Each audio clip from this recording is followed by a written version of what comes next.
Hey, just reading through a letter here from a guy who, after 24 years of marriage, has come to realize that he's emotionally unavailable to people due to, to women probably, due to being emotionally neglected by his parents.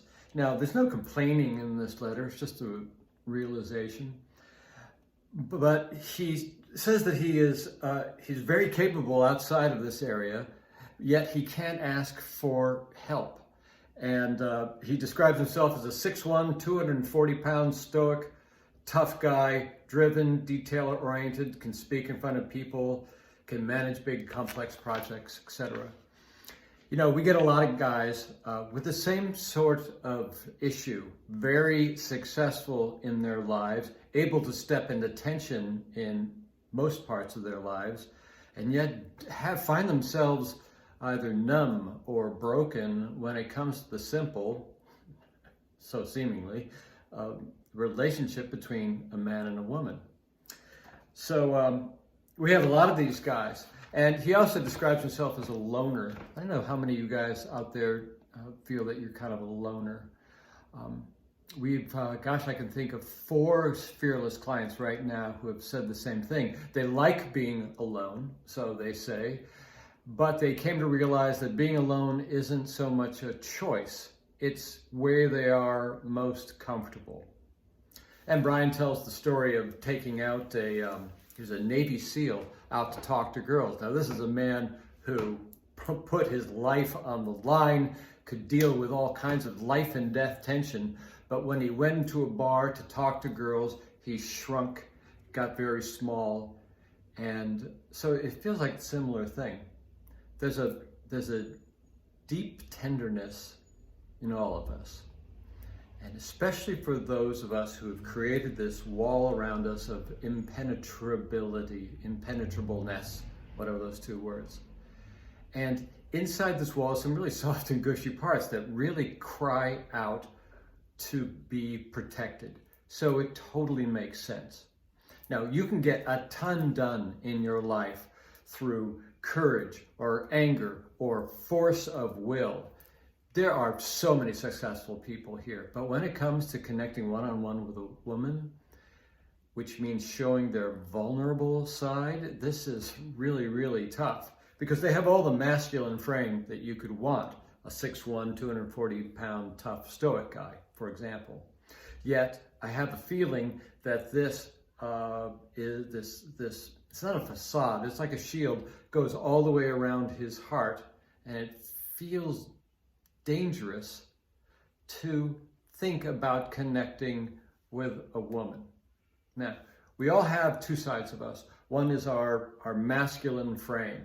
This is in our body, this is the outsides of our body, our backs, the backs of our legs. And we have this feminine part, which is our feeling front side.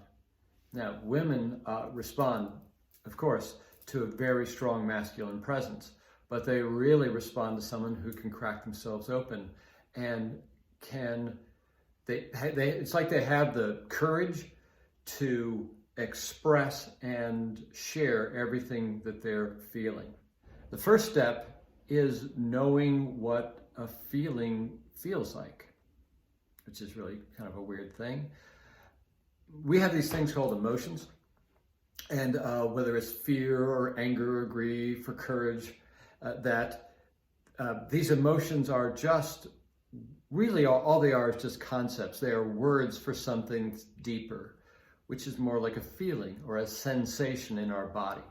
So if we are feeling, say, brokenhearted, you can feel it here around your heart. Some guys talk about it as feeling a constriction or tension or a shield. Fear often shows up in the belly. You can feel like your stomach is in butterflies.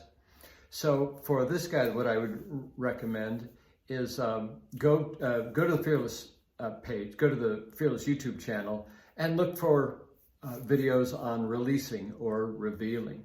It's really the first step is to sit and feel everything in your body. Now, this can be scary because we, as men especially, We have stories around feeling sad. We have stories around feeling nervous. This is not masculine to feel these things.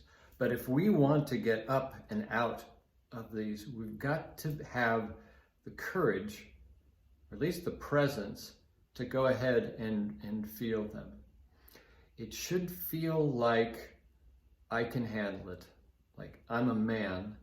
I can handle all the grief, all the fear, all the anger, all the numbness, and even all the shame that's in our bodies. Once you learn how to feel, and this takes a little bit of practice. I mean, how you start is asking what is this? It's maybe as basic as, does my body feel light or heavy? Does my chest, my heart, feel expansive, or does it feel constricting? And from there, you can start to build up some awareness of what you're feeling. Because our feelings aren't in our heads. We can't just say, I am fearful, without feeling fear deep in our bodies. Now, once you learn how to reveal, to welcome, to accept where you are, then you can start to let it go. This is where the releasing comes in. And it's going to hurt. In fact, if it doesn't hurt some, you're not going deep enough. Because all of these heavy emotions, these dense feelings, they went in with pain. Someone, somewhere along the way, said something, creating a story in you about you, and it united with a feeling. Say, if someone is feeling angry towards you, and they blame you for their anger, and you're just a little kid, you don't know any better. So now you've got their anger, which is probably some kind of shame, and a story about you not being good enough, and they just go wham, they just unite. So the goal is to help tease them apart so you can feel what's underneath the story of not good enough, or I'm a man who cannot feel, or whatever the story is. So when these injections of pain and story went in, they've got to come out with some pain and with a release of the story. This is the key. Whatever the story you have about yourself, whether I'm not good with women, or I'm not enough, or I'm weird, or people don't like me, whatever the story is about you, I'm not sexy, let the story float a little bit.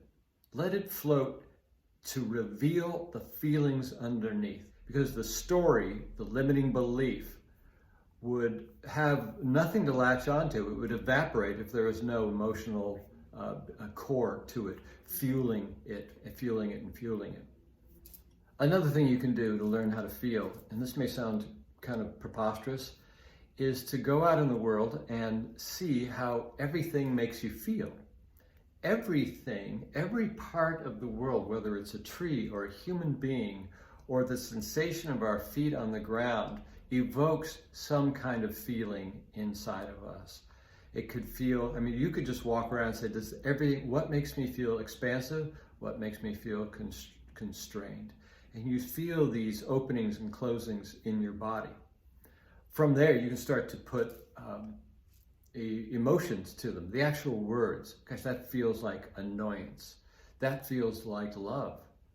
And as you let these come in, you find that you are strong enough to handle even the anger and the fear and the sadness that might arise out of just going out and practicing learning how to feel.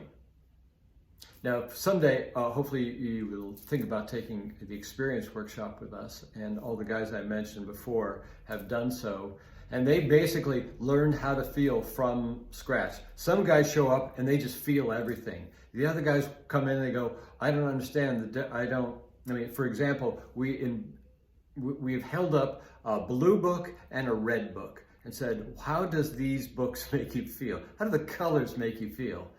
10, 11 guys out of 12 will say, yeah, the red makes me feel excited and the blue makes me feel sad, whatever it feels to them. And the one who can't feel says, they're just colors.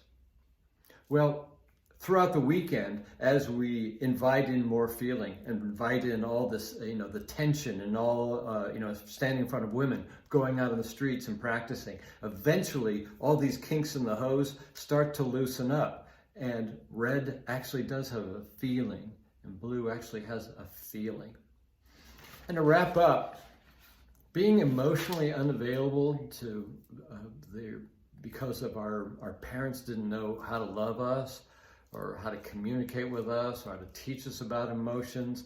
What this teaches us is that we aren't safe in the world, that we experienced this thing called emotional abandonment, where we weren't literally abandoned, but a parent would say something strong to us, would challenge us, would push us away, would insult us, would beat us, and without heart, without love. And then in that moment, they would walk away, taking their love with them. A lot of nice guys have this sense of, I certainly have this sense of emotional abandonment. So it's a real thing. And the more you can learn to feel and trust yourself, because the fellow who wrote this letter clearly has a lot of masculine. Now it's time for him to use his masculine to ground himself and make a safe place for himself to feel. Look, I'd be happy to talk to you guys about any of this. If you email me, I'll actually take some questions. Thanks for listening. Hope this helps.